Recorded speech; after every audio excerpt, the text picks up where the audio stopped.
Hi friends, I wanted to give you guys an update on how I'm doing. I told you I would show you my test results once they came in, and they have. And I apologize for what you're about to see because this is somewhat of a homemade graph, but it's been a long time since I had to make a graph, so here we go. So the test that I took is called a VectraDA test, V-E-C-T-R-A, and then the initials D-A. And it uses 12 biomarkers, so 12 markers in your blood to determine your disease activity. And I'll post this with the video. I'll post both my graph and this legend here with my videos, in case you can't see it.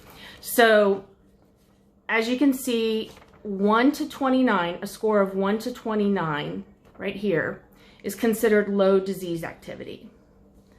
30 to 44 is considered moderate disease activity. And then 45 to 100 is considered high disease activity. And to give you kind of an idea of what this looks like, I know this is kind of jankety, but just bear with me. If you can see this, look how wide the margin is for low and high, and then you have a very small margin for moderate disease activity. So my first VectraDA test was in August of 2014, and it was a score of a 41. So in 2014, I was somewhat in the moderate range. And then all the way to here, which was in 2016, I was up in this high disease range. And that's where it's pretty miserable. And if you can see down here, there are some jumps in the scoring where I would take a test every 3 months. And if you look, this one, for example, I jumped from 41 to a 49 in 1 month. So my disease activity increased from literally from the middle of one category up into the high range in 30 days. And that's just crazy. Hopefully this graph can show you kind of what a roller coaster living with RA is. So there are some times when my score goes down. Like right here, you can see it was a 51, then it went down to a 45. And that was a period from January of 2015 to July of 2016. So over the course of a year and a half, it did go down. You can see though, like from here, so I have where my remission was. So this is pretty much where my remission has been. So I came off of a score of 48 in December of 2016. And I had had a Rituxan infusion in June of 2016. So somewhere around December, which would have been right here, the Rituxan started to kick in, and then over time, it went down into the low range. So if you look at this chart, the whole time I've had RA, and this only goes through 2014, I've had RA since 2007, and I guarantee you that I was well up into the red zone since being diagnosed, because my disease was basically not under control at all. But if you look, there's only one snapshot in time where my score dipped down into the low range. Now I think through my remission of 4 years, so this is where I am today. My score came back a 40. So 3 months ago it was a 37. Right now it's a 40. And I'll talk about that in just a minute. But all through my remission, I think I was probably close to that 29. I was probably hovering somewhere between moderate and low levels that whole time. but that by far is my lowest score. Some people find remission in the moderate range. Other people find remission well into the low range. It depends on how severe your disease activity is. And my disease, since I was diagnosed, has been aggressive from day one. And I think this chart probably reflects that. Now, during this whole time, I've been on chemotherapy drugs, both infusion and pill form. So you would expect that there be some efficacy because, oh, and also on prednisone. So that this graph takes into consideration those meds. So even considering I was on drugs to try to stop the disease, I still came in at a score of 51, which is in the high disease activity range. So, so right now, if you look, so in May, I was a score of 37. In August, I was a score of 40. Now, it looks like what I've done is taken a jump up, and that's, I mean, it looks that way, but what I think has actually happened was, I think that in March when I started coming out of remission, I think I spiked well above. I began spiking higher and higher and higher. So in May, this was on my climb up into the high range. Between May and August, I peaked out up in the high level. I can almost guarantee you that I did. I don't have a blood test to show it, but I came out of remission and had very severe disease activity. I was basically disabled during that period of time.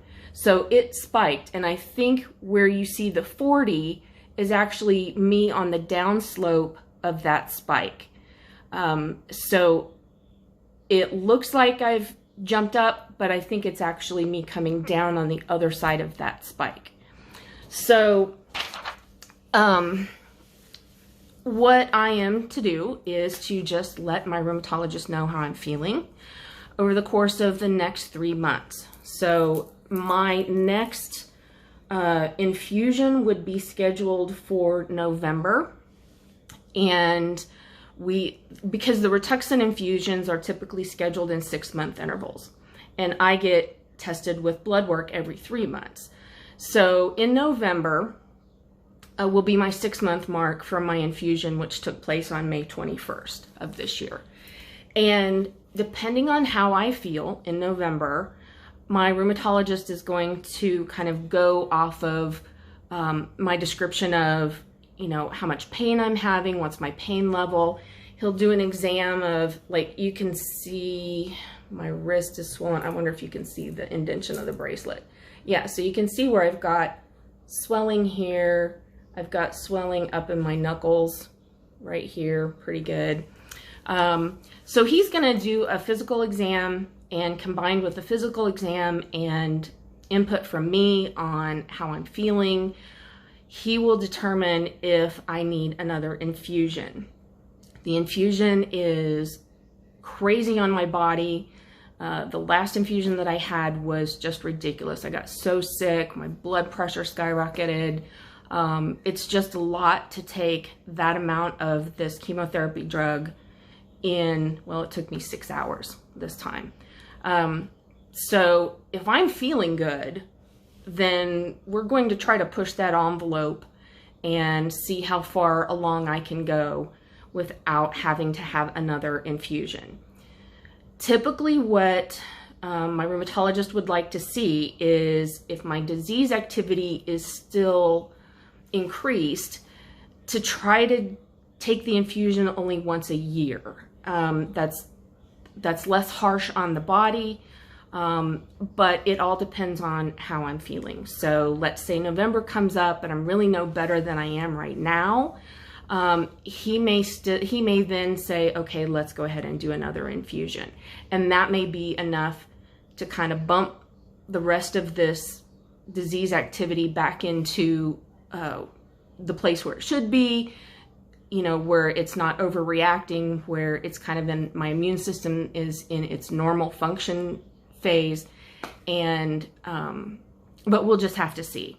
There's no way to predict it. I mean, this graph, could you predict any of that? Blah, blah, blah. Yeah, so no. So I'm feeling better than I certainly did in April, May. June was probably my worst month. And June would have been the month following my infusion, and it usually takes about 6 to 8 weeks before you ever see any signs of improvement. And given that I took it on May 21st, June was pretty much a month that I lived on pain medication and prednisone. I was taking 25 milligrams of prednisone a day, 20 milligrams of prednisone a day. I've gained a lot of weight. Sorry for the bags and that I'm sweating, but that's part of prednisone too. But now I lost my train of thought, and that's part of it too. Anyway, so June by far was my worst month that I've had. During June, there were times when Bill would have to cut my food because I couldn't grip onto any, like a fork and a knife. I couldn't grip onto anything. I couldn't eat with a spoon because I couldn't grab the spoon. So for me to be able to be doing this right now, even though when I do it, I do have pain right here in this knuckle because it's swollen, this is a blessing right here that I can at least do this. Last summer, I used to be able to do all of that with zero pain, and that was wonderful. And I hope I can get back to that point of remission and very low prednisone and no more infusions. And so we'll just have to see how it goes. So one thing to note, before I went into remission, I was getting Rituxan infusions every 6 months since 2009. So for 7 years, roughly 7 years. It probably wasn't that long because I don't remember when my first Rituxan infusion is. Let's just say 5 years. So for 5 years, I was getting the infusion every 6 months, and I was up in this range here. So it wasn't until we reintroduced a third drug to the drug cocktail that put me in remission, a drug called Arava, A-R-A-V-A. And that was a drug that I had taken when I was first diagnosed in 2007, and it had a great impact on my pain. It made me feel better, but I also lost half of my hair, and the rheumatologist I had at that time said that he felt that that was probably too severe of a reaction. But instead of just dropping the dosage down, he took me off of it completely. So before I went into remission this last time, my rheumatologist and I were talking about, you know, hey, I'm kind of at the end of the road as far as the different types of drugs that I can take. Can we kind of circle back and see if there is a medication in there that would be helpful for me to take again? We talked about the Arava. We brought that back in, and boom, that was the magic combination. So I'm grateful that my rheumatologist is open to discussion for things like that. Had we not had that discussion, I probably wouldn't have had remission. There are lots of new drugs coming out all the time for rheumatoid arthritis. They're kind of categorized into, I don't know, maybe, I'm just going to guess, like 4 or 5 main categories of drugs. So you may see that there's 25 drugs on the market to help treat RA. Well, those 25 drugs are combined into, let's just say, those 5 different categories. So you can have one category that has 5 different drugs in it. If you try one, and they all work the same way within that category. So if you try one and you fail on it, then it doesn't make sense to try another one within that same category, because you're going to fail on that other drug too, because it works just the same. So I've pretty much gone through all of the categories of drugs, and Rituxan was kind of my last end of the road option. It by far the heaviest drug that I've had to take, and had there not been remission, there's not a lot of options out there for me as far as a new drug to take. So I'm very thankful that the Rituxan is available to me, and that insurance will pay what it pays. If you saw my post of my medical bill, ridiculous how much Rituxan costs now, like $15,000 or $12,000 or something like that per vial, and every infusion I have 2 vials. So anyway, we'll just keep an eye on how things are going, and hopefully I keep improving over time. So hopefully when I go back in November, that score of 40 will be old news, and I'll be down around 30 or wherever in the low range, wherever I can get. But even if I can just get to the low part of the moderate range, I think that would be a real marked difference in how I feel. I am still taking prednisone and pain medication, but things are much more manageable. I just need to get the weight off that I put on in the short amount of time that I had bumped up my prednisone, and my rheumatologist gave me permission to do that. Told me that he wants me to lose 15 pounds by my November appointment, so fingers crossed. And hey, look, I can cross my fingers. So fingers crossed that I can reach that weight loss goal, but we shall see. So take care, everyone, and thank you very much, so much, for supporting me through all of this. Again, it means so much to me to have you guys out there pulling for me. I didn't have this years ago. I didn't have this amount of support. I didn't have this network of friends, and it was very difficult. So this makes, having you out there makes a whole difference, whole lot of difference for me in how I'm able to cope and deal with this asshole disease. Sorry. So anyway, I'll say bye for now, and love you guys. Take care, stay safe, wear your mask, wash your hands, don't touch your face. Love you guys. Bye.